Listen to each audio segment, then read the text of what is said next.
Meus amados, que a graça e a paz do nosso Deus continue nos abençoando nessa noite. Meus irmãos, nessa noite nós vamos dar continuidade no livro de Josué, capítulo 9. Josué, capítulo 9.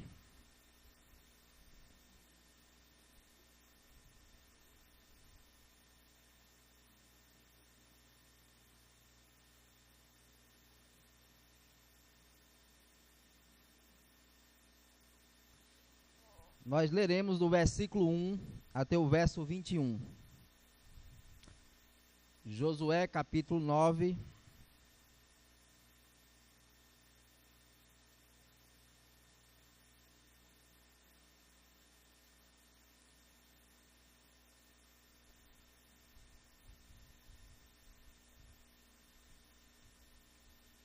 Do verso 1 até o verso 21, nos diz assim a palavra do nosso bom Deus.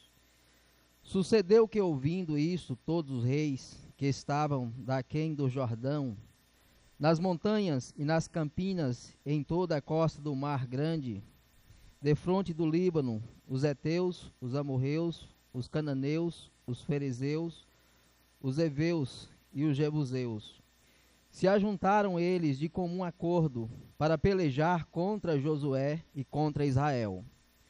Os moradores de Gibeão, porém, ouvindo o que Josué fizeram com Jericó e com Ai, usaram de estratagema e foram e se fingiram embaixadores e levaram sacos velhos sobre os seus jumentos e odres de vinho velhos, rotos e consertados. E nos pés sandálias velhas remendadas e roupas velhas sobre si, e todo o pão que traziam para o caminho era seco e bolorento. Foram ter com Josué ao arraial e a Gilgal e lhe disseram a ele e aos homens de Israel: chegamos de uma terra distante, fazei, pois, agora aliança conosco. E os homens de Israel responderam aos heveus: porventura habitais no meio de nós, como, pois, faremos aliança convosco? Então disseram a Josué: somos teus servos. Então lhes perguntou Josué: quem sois vós? De onde vindes?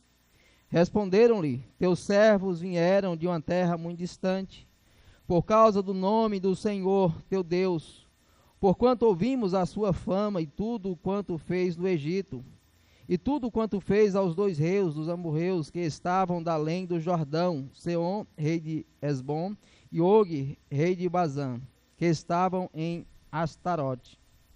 Pelo que nossos anciãos e todos os moradores de nossa terra nos disseram: tomai convosco provisão, alimentar para o caminho, e ide ao encontro deles, e diz-lhes, somos vossos servos, fazei, pois, agora aliança conosco. Este nosso pão tomamos quente das nossas casas, no dia em que saímos para vir ter convosco. E ele aqui agora, já seco e bolorento. E estes odres novos, quando os enchemos de vinho, e ele aqui já rotos, e estas nossas vestes e estas nossas sandálias, já envelheceram por causa do muito longo caminho. Então os israelitas tomaram da provisão e não pediram conselho ao Senhor. Josué concedeu-lhe paz e fez com eles a aliança de lhes conservar a vida, e os príncipes da congregação lhes prestaram juramento. Ao cabo de 3 dias, depois de terem feito a aliança com eles, ouviram que eram seus vizinhos e que moravam no meio deles, pois, partindo os filhos de Israel, chegaram às cidades deles ao 3º dia. Suas cidades eram Gibeão, Sefira, Beerote e Kiriat Jearim. Os filhos de Israel não os feriram, porquanto os príncipes da congregação lhe juraram pelo Senhor, Deus de Israel, pelo que toda a congregação murmurou contra os príncipes. Então todos os príncipes disseram a toda a congregação: nós lhe juramos pelo Senhor Deus de Israel, por isso não podemos tocar-lhes. Isto, porém, lhes faremos, conservar-lhe-emos a vida, para que não haja grande ira sobre nós, por causa do juramento que já lhes fizemos. Disseram-lhes, pois, os príncipes: vivam, e se tornaram rachadores de lenha e tiradores de água para toda a congregação, como os príncipes lhe haviam dito. Amém. Meus amados, vamos orar mais uma vez, pedir ao Senhor que esteja nos conduzindo. Senhor, mais uma vez, ó Pai, nós nos colocamos em Tua santa e divina presença. Sabemos, ó Deus, o quanto carecemos do auxílio do Teu Santo Espírito, para que assim sejamos, ó Pai, conduzidos a termos o entendimento da Tua santa palavra. E por isso, ó Deus, nós te pedimos que nesse momento em que a Tua palavra será exposta, pedimos, ó Deus, que através do Teu Santo Espírito esteja iluminando cada mente, tornando claro o texto, aplicando a Tua palavra em cada coração, de maneira, ó Deus, que não sejamos meros ouvintes da Tua palavra, mas que sejamos servos praticantes da mesma. Que o Senhor assim possa nos transformar, nos fortalecer, nos renovar, nos vivificar através da Tua santa palavra. Conduza-nos, ó Deus, nessa noite, de maneira que através da Tua palavra possamos perceber a grandeza do Senhor. E ao perceber a grandeza do Senhor, sejamos ao mesmo tempo conduzidos a percebermos a nossa pequenez, os nossos pecados, e como carecemos do Teu perdão e da Tua santa misericórdia. Pedimos também ao Pai que esteja me direcionando, me capacitando a estar expondo a Tua palavra com fidelidade, dando-me sabedoria, discernimento e total dependência da graça do Senhor. De maneira que nessa noite, mais uma vez, possamos, ó Deus, juntos estarmos adorando, exaltando e glorificando o Teu santo e precioso nome. É assim que eu oro, agradecido, em nome e para a glória de Cristo. Amém. Meus amados, há uma história, bem conhecida, que é a história do cavalo de Troia. Creio que talvez a maioria deva conhecer essa história. E essa história é bem conhecida pelo fato de que, em um dado momento, não sabemos se é exatamente uma lenda ou se foi uma história de fato, algo que venha a ter acontecido, mas a história narra que ali na guerra entre gregos e troianos, de repente os troianos eles encontram um cavalo enorme de madeira à beira na praia. E eles entendem que ali então havia uma demonstração de paz dos gregos para com os troianos. Então eles tomam aquele grande cavalo de madeira, gigante, e levam então para os muros da cidade de Troia. Cidade essa outrora totalmente incapaz de que alguém pudesse penetrar as suas muralhas. Mais uma vez, então, esse cavalo sendo conduzido para dentro das muralhas daquela cidade. Eles não sabiam que ali havia soldados escondidos dentro daquele grande cavalo construído de madeira. Então, vindo à noite, e logo depois que toda a população da cidade de Troia já havia sido tomado pela bebedice, pelas festas, ou estavam dormindo, então, de repente, os soldados gregos que estavam ali escondidos começam a sair daquele grande cavalo de madeira. E finalmente, então, começam a tomar a cidade. Abrem os portões e finalmente, então, os gregos conseguem invadir aquela cidade que outrora era praticamente impossível de que alguém pudesse penetrar as suas muralhas. Esse acontecimento, essa história, começou então a surgir alguns ditados, geralmente quando falamos de algo enganoso, as pessoas geralmente falam de presente de grego, ou seja, algo que aparentemente parece ser bonito, ser agradável, que parece ser bom, mas que no final acaba sendo e demonstrando destruição e ruína para aqueles que a recebem. Um outro também ditado muito conhecido acerca dessa mesma história é o vírus, cavalo de Troia, que entra sorrateiramente e quando percebemos, já invadiu e já tomou conta, seja computadores ou vários outros meios. Ou seja, o que é que eu quero trazer com essa história do cavalo de Troia e de toda a aparência a qual ele demonstrava naquele momento?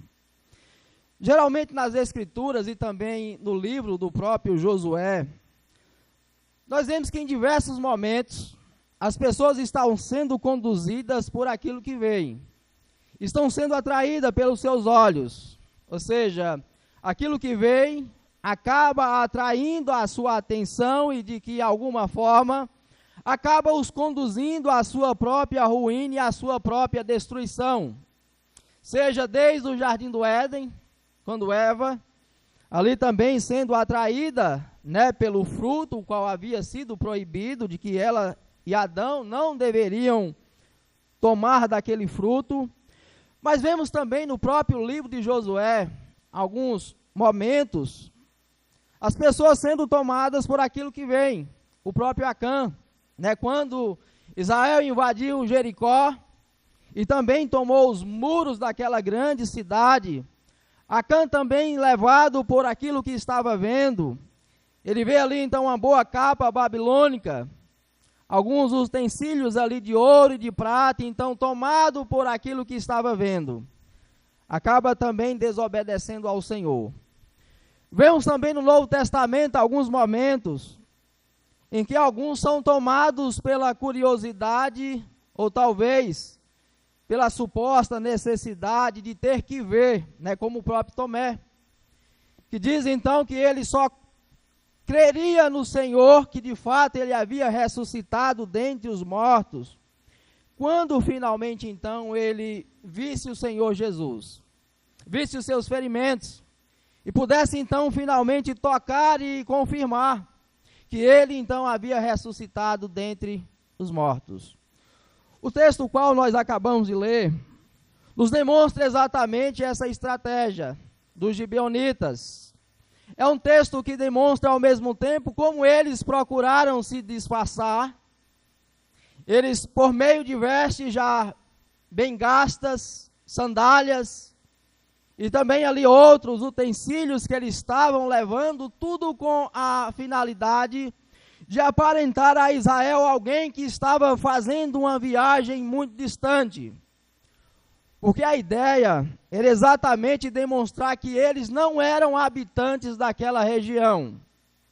Porque nós sabemos que uma das ordens que o Senhor havia dado a Israel é que eles deveriam destruir todos os habitantes de Canaã. Ou seja, ninguém poderia permanecer vivo, a não ser aqueles que viessem então finalmente se render ao Senhor e procurarem fazer uma aliança de paz com o Senhor. Diante disso então Israel, entendendo que eram habitantes de terras distantes, eles então, Josué juntamente com os demais anciãos, são conduzidos a estarem estabelecendo uma aliança de paz. Esse então é o resumo do capítulo, é o resumo daquilo que nós estaremos analisando nessa noite. Mas acerca de que nós estaremos meditando nessa noite? Qual é o tema que nós estaremos tratando? O que é que esse texto tem a nos ensinar? E o que nós estaremos, meus amados, tratando nessa noite é que nós não podemos ser levados por aquilo que vemos. Não podemos ser levados por aquilo que vemos. E a primeira coisa, por que nós não devemos ser levados por aquilo que vemos? A primeira coisa que nós aprendemos no versículo 1 e 2, nos é demonstrado algo constante no livro de Josué, que é uma aliança sendo formada entre os inimigos de Israel, verso 1 e versículo 2, no qual nos diz: sucedeu que, ouvindo isso, todos os reis estavam daquém do Jordão, nas montanhas e nas campinas, e em toda a costa do Mar Grande, defronte do Líbano, os heteus, os amorreus, os cananeus, os fariseus, os aveus e os jebuseus. Se juntaram eles de comum acordo para pelejar contra Josué e contra Israel. A primeira coisa, então, que Israel e que nós devemos aprender é que se nós, então, não devemos ser levados por aquilo que vemos, nós devemos entender que há sim uma aliança formada contra o povo do Senhor. Nós não vivemos, é claro, em um mundo movido por neutralidade. Pelo contrário, lá em Efésios 6, o apóstolo Paulo nos demonstra que há uma guerra constante contra a igreja do Senhor. E ali mesmo ele nos dá algumas orientações, mas ao mesmo tempo, aqui voltando para o versículo 1 e 2 do capítulo 9, nós vemos que as nações, as demais nações, estão então finalmente formando uma aliança para ir contra o povo de Israel, contra Josué. Uma ideia bem diferente daquilo que nós vemos, tanto em relação aos gibeonitas, como também em relação à própria Raabe, porque ao mesmo tempo em que Raabe ouviu das notícias de que o povo de Israel estava se aproximando de Jericó, e ouviu falar dos feitos do Senhor e dos grandes feitos que o Senhor havia realizado no Egito, como Deus havia libertado o seu povo da escravidão do Egito, nós vemos que a atitude de Raabe foi totalmente diferente. Ao invés de endurecer o seu coração e demonstrar talvez resistência àqueles que estavam prestes a estarem conquistando Jericó, nós vemos que a reação de Raabe foi exatamente de procurar fazer uma aliança de paz. Porém, o que vemos aqui, esses dois primeiros versículos, é exatamente o contrário. Por mais que estivessem ouvindo os grandes feitos, as obras do Senhor, há aqui uma demonstração de endurecimento. Ao mesmo tempo, isso também nos faz lembrar e recordar aquilo que constantemente as Escrituras nos adverte e nos demonstra. Por exemplo, lá na segunda carta de Paulo aos Coríntios 2, verso 16, onde nos diz que a proclamação do Evangelho, o anúncio da graça, pode tanto se tornar como cheiro de vida para aqueles que creem, como ao mesmo tempo também pode se tornar como que cheiro de morte para aqueles que a recusam, para aqueles que não creem. Então, ao mesmo tempo, o mesmo anúncio, o mesmo acontecimento que está sendo proclamado entre as demais nações, o Deus de Israel está se aproximando, está derrotando as demais nações. Produz aqui reações diferentes. E no caso aqui, exatamente o endurecimento. Nós vemos exatamente aquilo que a palavra de Deus, ela produz no coração do homem. Ela tanto pode, ao mesmo tempo, conduzir o pecador a reconhecer quem Deus é e se dobrar diante dele. Mas muitas vezes pode acontecer também o contrário, como também nos é dito lá em Isaías 6, do verso 9 ao versículo 12, que por mais que Isaías estivesse pregando a mensagem de exortação ao povo de Israel, o coração deles continuaria endurecido pelo pecado. Mas ao mesmo tempo, diante desse endurecimento, dessa reação contrária à igreja do Senhor que está avançando, o que nós percebemos é a soberania de Deus. O que percebemos é que nesses acontecimentos, Deus continua a conduzir o seu povo e demonstrar que nada foge do seu controle, nada foge do seu domínio, seja lá no Egito, mas também nesses acontecimentos. No capítulo 11, aqui mesmo de Josué, o verso 19, o versículo 20, nos diz o seguinte: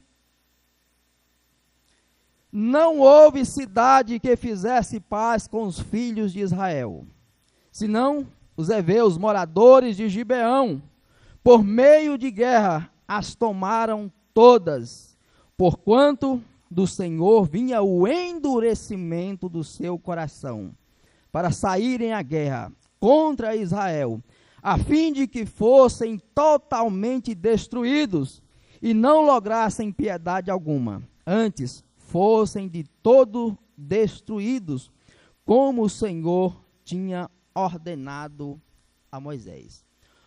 Observe que então, se ao mesmo tempo nós não devemos ser levados por aquilo que vemos, pois sabemos que habitamos em um mundo que está constantemente indo contra a igreja do Senhor, nós sabemos que essa oposição, ela não foge do domínio e do controle do Senhor. Ele quem continua direcionando os acontecimentos, Ele quem continua direcionando a sua igreja, como diz o Senhor Jesus, as portas do inferno não prevalecerão contra a sua igreja. Mas retomando o nosso tema, não podemos ser levados por aquilo que vemos. Por quê? Do verso 3 ao 15, porque nem tudo o que parece é. E por que isso, né? Por que tudo o que parece é? Maquiavel, né, em seu livro, O Príncipe, ele escreve direcionado, né, para governantes, ele diz o seguinte: portanto, não é necessário que um príncipe possua todas as qualidades, mas é indispensável parecer tê-las. Todos veem o que você aparenta ser, poucos experimentam o que você realmente é. Eu creio que essas palavras ilustram muito bem o que está acontecendo, do versículo 3 ao versículo 15. Nem tudo o que parece é. Ao mesmo tempo, essas palavras, né, de Maquiavel, a gente nos diz o seguinte, sobre a necessidade de parecer ser, baseia-se na premissa de que no jogo do poder, a aparência é mais eficaz e estratégica do que a realidade. Maquiavel argumenta que não é necessário que um governante possua todas as qualidades virtuosas, como piedade, fidelidade, humanidade, integridade e religião, mas é indispensável parecer tê-las. Ao mesmo tempo em que observamos a estratégia dos gibeonitas em procurar aparentar aquilo que de fato não era, isso ao mesmo tempo nos conduz a perceber a realidade da própria sociedade na qual nós vivemos. Uma sociedade movida constantemente pela busca do parecer ser ou ter, porque na realidade é exatamente isso que de alguma forma te conduz a ter algum status, algum privilégio ou algo do tipo, ou ao ser ao mesmo tempo admirado por aquilo que aparentamos ser. Mas ao mesmo tempo, por mais que haja aqui entre os gibeonitas essa estratégia de tentar então poupar as suas vidas, nós podemos aprender também um pouco com aquilo que eles fizeram. Ao mesmo tempo também algumas demonstrações de coisas que podemos aprender e que são até mesmo necessárias para nós e para o nosso viver. No versículo 9 nos demonstra o que os conduziu finalmente a estarem procurando essa aliança de paz com Josué. Versículo 9. Responderam-lhe, teus servos vieram de uma terra muito distante, por causa do nome do Senhor, teu Deus. Porquanto ouvimos a sua fama e tudo quanto fez no Egito. Observe que o propósito, a finalidade dos gibeonitas não era simplesmente enganar Josué e o povo de Israel. A finalidade, ao mesmo tempo, deles era a mesma de Raabe. Eles queriam, de fato, estarem estabelecendo aliança de paz, não somente com Josué, mas ao mesmo tempo, porque eles também ouviram falar dos grandes feitos do Senhor.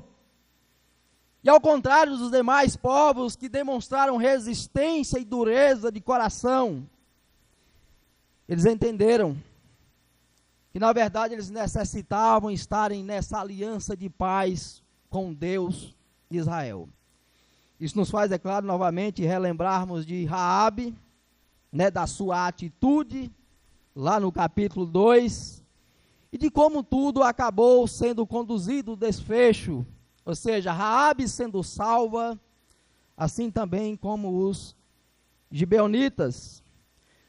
Mas ao mesmo tempo, meus amados, em que nós analisamos os gibeonitas, e vemos aqui então a sua atitude, de usar dessa forma de engano para tentar obter do Senhor a demonstração da sua misericórdia.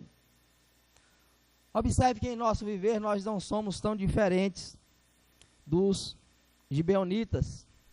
Pelo contrário, quando olhamos Abraão, lá na sua caminhada, na sua peregrinação, foi exatamente isso que Abraão fez, quando estava lá no Egito, e quando disse, olha, diz para Sara, diga que você é minha irmã, por mais que fosse, irmã, por parte de pai, porém, a intenção de Abraão também era, de alguma forma, assim como os gibeonitas, estar livrando a sua própria pele, livrando-se da morte, livrando-se talvez ali da condenação.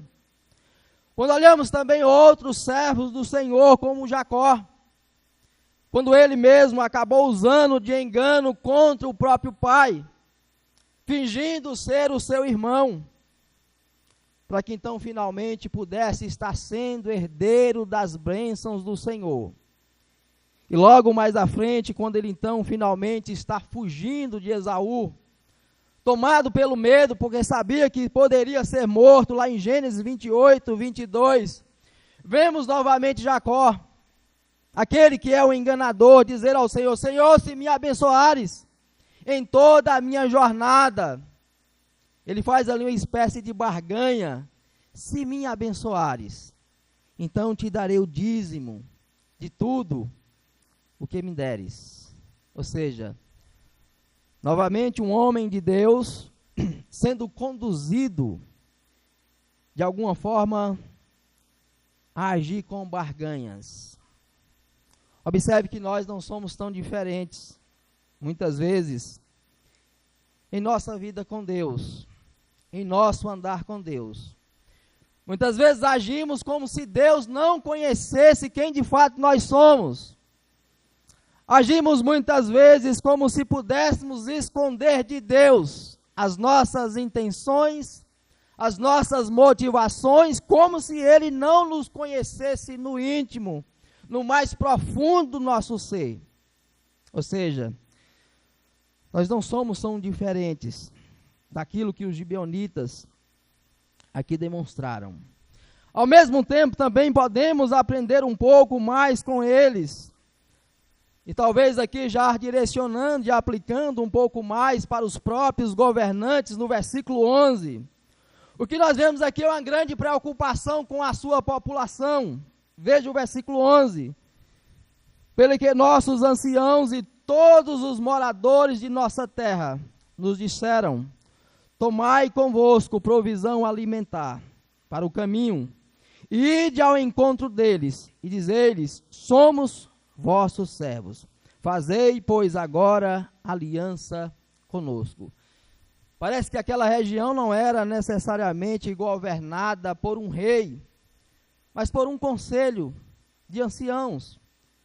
Pessoas que então davam as suas opiniões, haviam então pessoas ali maduras, preparadas. Isso ao mesmo tempo nos serve de exemplo e de aprendizado, principalmente nos dias em que vivemos, onde vemos muitas vezes tantas decisões tomadas de maneira tão individual, passando por cima, talvez, daquilo que seria mais prudente, mais apropriado. E o principal, uma decisão aqui tomada com a finalidade de ver o bem-estar do seu povo. Ou seja, de não ver o seu povo destruído, mas ao mesmo tempo um povo que fosse conduzido a estarem experimentando uma aliança de paz com o povo de Israel. Mas nós aprendemos também nesses versículos algumas coisas com os erros de Israel.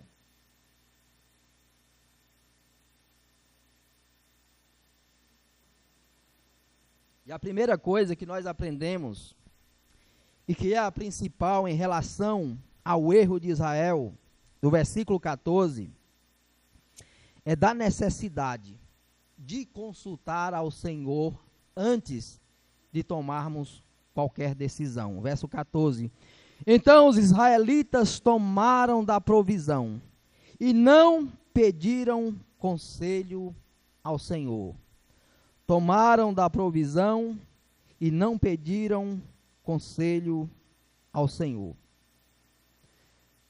Ao mesmo tempo, meus amados, essa verdade nos conduz à importância de nós não tomarmos decisões de forma que o Senhor não venha a ser consultado. Ao mesmo tempo, nos demonstra que nós não venhamos a ser cúmplice de decisões as quais foram tomadas de forma que o Senhor não veio a ser consultado. De maneira então que em nossas decisões, diante dos desafios os quais teremos pela frente, é necessário que nós tenhamos tempo suficiente para apresentá-las diante do Senhor. É necessário que diante das sérias e das simples decisões que venhamos tomar, que nós venhamos apresentá-las diante do Senhor. Lutero dizia, e até disse isso em uma das reuniões de oração, que em dias normais ele orava 1 hora por dia. Mas que em dias em que não havia muito tempo e muita coisa para se fazer, ele orava muito mais. Porque havia ainda muito mais necessidade de tomar decisões e havia ainda muito mais necessidade de ser orientado e conduzido pelo Senhor diante das suas decisões. Observe que então Israel, juntamente com Josué, como sendo o seu representante, toma uma decisão de maneira que o Senhor não fora consultado. Então isso ao mesmo tempo nos conduz a essa triste realidade. Quantas decisões nós temos tomado, de maneira que nós não temos apresentado diante do Senhor, não temos procurado no Senhor a orientação necessária para que em nossas decisões não venhamos estar tomando decisões precipitadas, decisões erradas. Mas talvez alguém pode perguntar, e diante de decisões que não há tempo nem mesmo para pensar, diante então de decisões que devem ser tomadas para agora, para esse momento, decisões que talvez não há tempo suficiente para aguardar uma resposta clara do Senhor. E aí então que nos vem a necessidade de quê? De ser conduzido pelas lentes da Escritura. E como fazemos isso? Na verdade, quando Deus nos dá a sua palavra, Ele não nos dá a sua palavra como um livro de fórmulas mágicas, na qual diante de problemas, vamos ali folhear as folhas imediatamente e procurar respostas mágicas imediatas. Não. A Bíblia nos é dada pelo Senhor para que possamos conhecê-lo continuamente. Ou seja, o conhecer as Escrituras é como conhecer um familiar. É como um pai conhece o seu filho, e quanto mais ele vive com o seu filho, às vezes basta somente um olhar. Você já sabe o que ele está sentindo, o que ele está passando. Por quê? Porque há uma vivência constante. Então, se queremos saber a resposta do Senhor diante de determinadas ocasiões em que decisões devem ser tomadas, é necessário que nós venhamos a conhecer o Senhor. E nós só podemos fazer isso quando nós meditamos continuamente em sua palavra. Quanto mais conhecemos a sua palavra, mais conheceremos ao Senhor.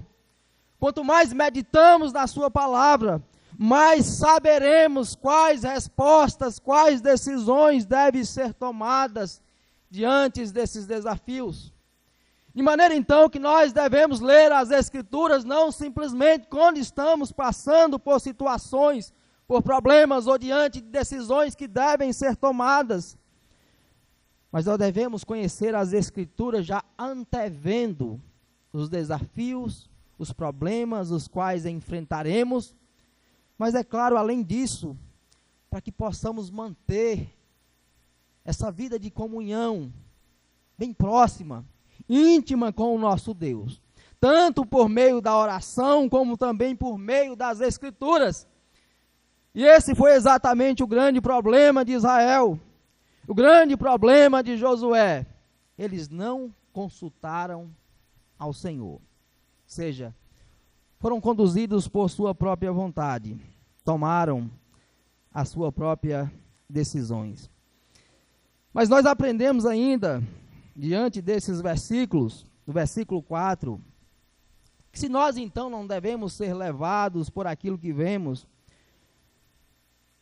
porque muitas vezes nós somos tomados pela vaidade. Em que sentido? Observe o verso 4. Usaram de estratagema e foram e se fingiram embaixadores. E levaram sacos velhos sobre os seus jumentos e odres de vinho velhos, rotos e consertados. É interessante fazer essa observação. O fato deles terem enviado embaixadores pode também nos conduzir a deduzir que talvez Israel já estava se considerando um tanto importante. Porque quando se fala de embaixadores, está se falando de uma nação importante. Ou seja, aqueles que estão recebendo os embaixadores, os representantes, torna aqueles que estão recebendo alguém de alguma forma importante e que merece algum respeito, que merece de alguma forma essa demonstração de consideração. O rei Ezequias, lá em Isaías 39, o versículo 3, diz que foi enviado uma embaixada ou embaixadores para Israel. E ali então, diante disso, o rei Ezequias começa a abrir as portas do seu tesouro. E começa então a demonstrar os seus tesouros, o seu poder, a sua força. Então, finalmente, o Senhor adverte o rei Ezequias, demonstrando que aqueles mesmos, os quais eles estavam recebendo, aqueles embaixadores, os quais fez com que o rei Ezequias elevasse o seu coração e achasse que ele estava em um pedestal, seria exatamente a causa da sua ruína. Observe que talvez isso também pudesse estar acontecendo com Israel. Talvez Israel já havia esquecido que as vitórias as quais eles tiveram não foi por causa da sua capacidade, não foi porque Israel era forte o suficiente para estar derrotando os seus inimigos, mas talvez Israel, juntamente com Josué, havia sido conduzidos por um instante a se esquecer de que todo o sucesso o qual eles haviam obtido era tão somente porque o Senhor estava presente com eles. Retomando então, meus amados, o nosso tema, não devemos ser levados por aquilo que vemos. Por quê?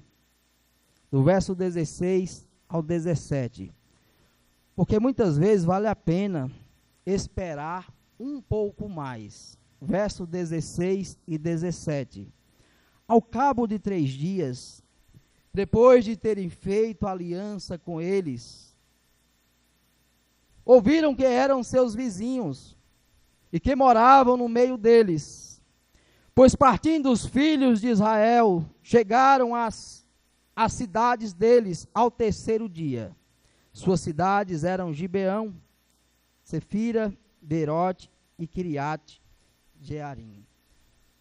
Nós não devemos ser levados por aquilo que vemos, porque muitas vezes basta tão somente esperar um pouco mais para que venhamos tomar decisões.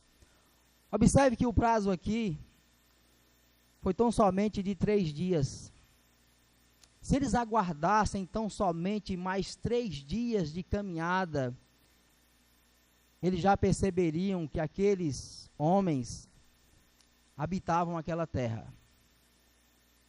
Muitas vezes as nossas decisões, elas são tomadas também de forma precipitada, tomadas pelo momento, decisões tomadas pelo entusiasmo, de maneira que nos dias em que vivemos, dias em que é movido pela correria, nos quais não há tempo para nada, e como se diz, né, tempo é dinheiro.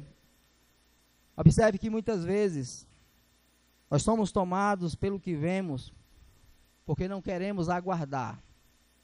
Talvez aguardar pouco tempo, tempo suficiente para que as decisões possam ser tomadas de forma que o Senhor não venha a ser desobedecido. O tempo aqui era tão somente de 3 dias. Ao mesmo tempo, meus amados, por que nós não devemos ser levados por aquilo que vemos? Do verso 18 ao verso 21, nós aprendemos que não devemos ser levados pelo que vemos, porque alianças, elas não podem ser quebradas. Alianças, juramentos, não podem ser quebrados. Quando nós fazemos uma aliança, nós não podemos voltar atrás naquilo o qual nós nos comprometemos. Observe que aqui então, diante desse juramento, dessa aliança feita entre Josué, os anciãos, juntamente com os gibeonitas, exatamente essa aliança que agora serve de base para que os gibeonitas não fossem mais mortos, porque eles não poderiam mais voltar atrás daquilo que eles haviam se comprometido.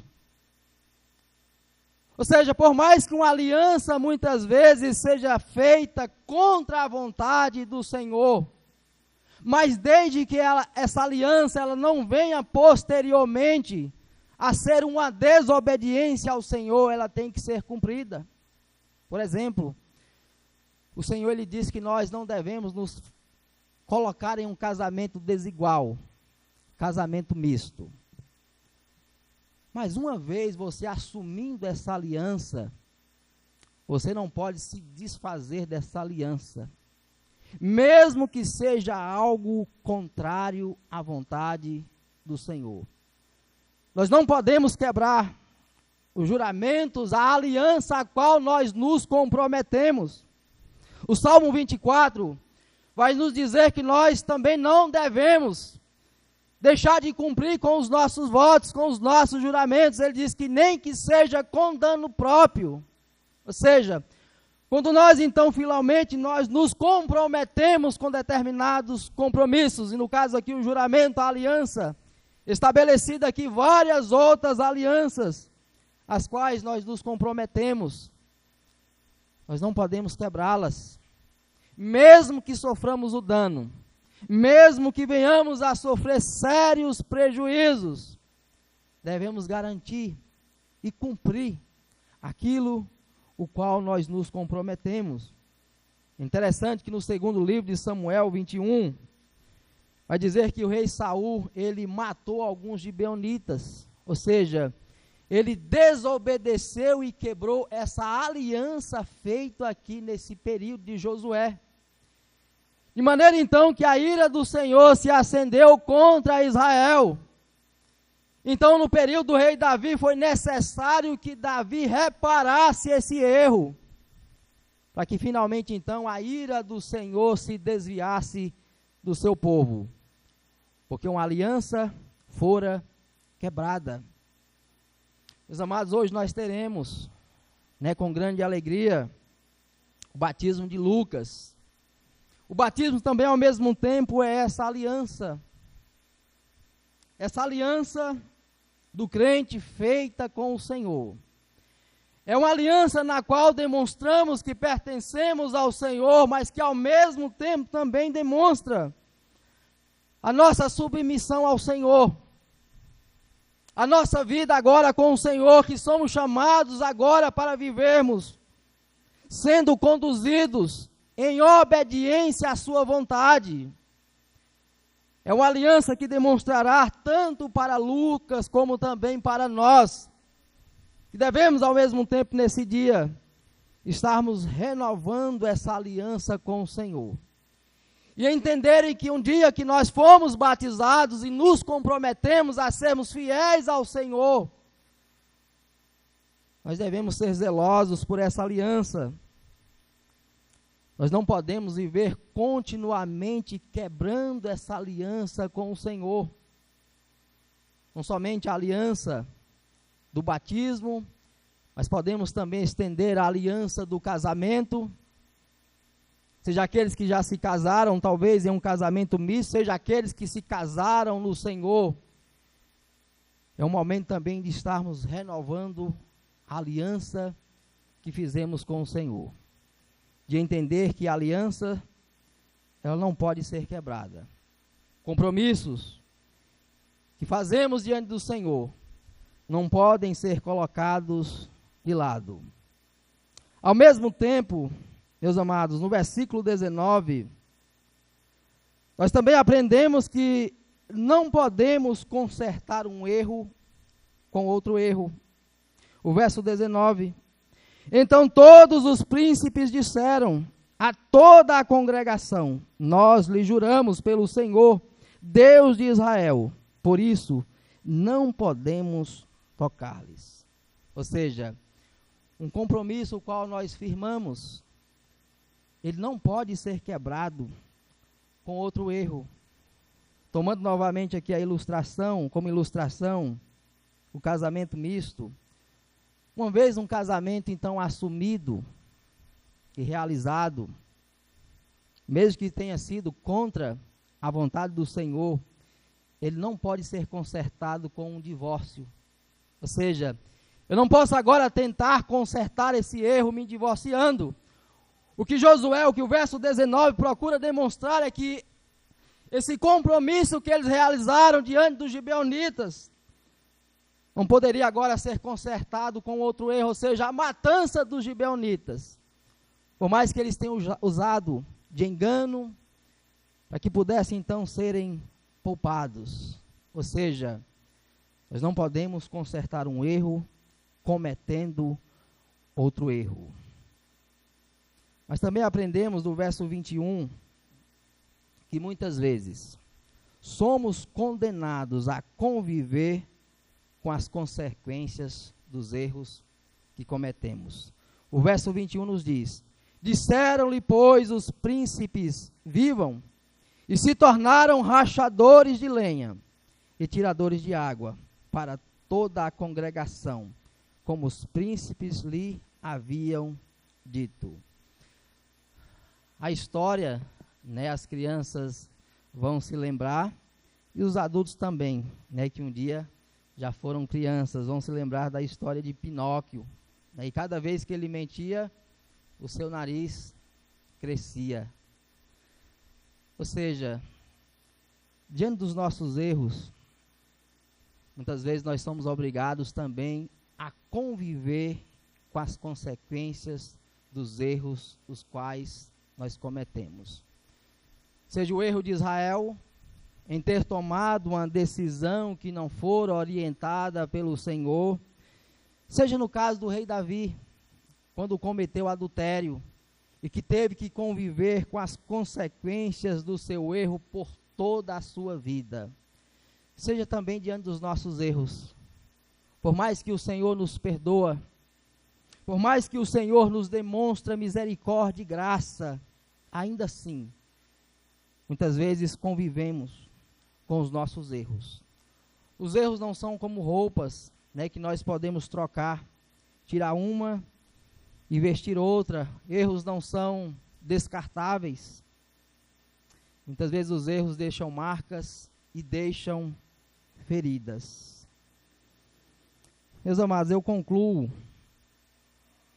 esses versículos, esse texto, nos demonstrando que, ao contrário de Israel, que foi levado por aquilo que viu, conduzido por aquilo que os seus olhos puderam perceber, nós somos constantemente conduzidos pelas Escrituras a ser levado, muitas vezes, por aquilo que não vemos. Hebreus 11:1. E vários outros momentos, nos dizendo que nós devemos ser levados por aquilo que Deus nos fala em sua palavra, e coisas que nós ainda não vemos, coisas que Ele tem nos prometido, não estamos vendo com os nossos olhos, mas que ao mesmo tempo temos que viver, tendo a certeza plena de que Ele cumprirá aquilo que tem nos prometido. Mas por que os gibeonitas não foram então, porque eles foram preservados da morte? Porque os gibeonitas então finalmente foram poupados da destruição? A resposta está exatamente no versículo 15. Josué concedeu-lhe paz e fez com eles a aliança de lhes conservar a vida. E os príncipes da congregação lhes prestaram juramento. Eles foram poupados porque fizeram aliança de paz com Josué. Por que nós também somos poupados, mesmo sendo semelhantes aos gibeonitas? Tentando muitas vezes barganhar com Deus, ou mesmo em nossos pecados, sabendo que somos merecedores da ira e da destruição eterna. Nós só somos poupados da morte e da condenação eterna, porque um dia Deus também fez uma aliança com o nosso Josué, o nosso Senhor Jesus. É tão somente por meio dele que finalmente então há uma aliança de paz, uma aliança na qual é estabelecida que nós, mesmo sendo pecadores, mesmo sendo merecedores da morte, assim como eram os gibeonitas, mas que, no entanto, fomos poupados, porque um dia Deus fez uma aliança de paz com o seu Filho, o Cristo, o Redentor. E é tão somente por isso que nós também não somos destruídos, assim como não foram destruídos os gibeonitas. E o melhor de tudo é que nessa aliança, Deus, Ele jurou por si mesmo. Ele firmou essa aliança não baseado no que somos, porque se dependesse do que somos, nós já teríamos perecido há muito tempo. É tão somente pela graça, pela misericórdia e unicamente pela bondade de Deus. Como diz as Escrituras, Ele jurou por si mesmo. E é com base e com fundamento nesse juramento que nós então finalmente podemos ter paz com Deus. Porque aquele que é o príncipe da paz nos reconciliou com o Deus eterno. Que Ele nos abençoe e nos conduza com a sua graça. Amém.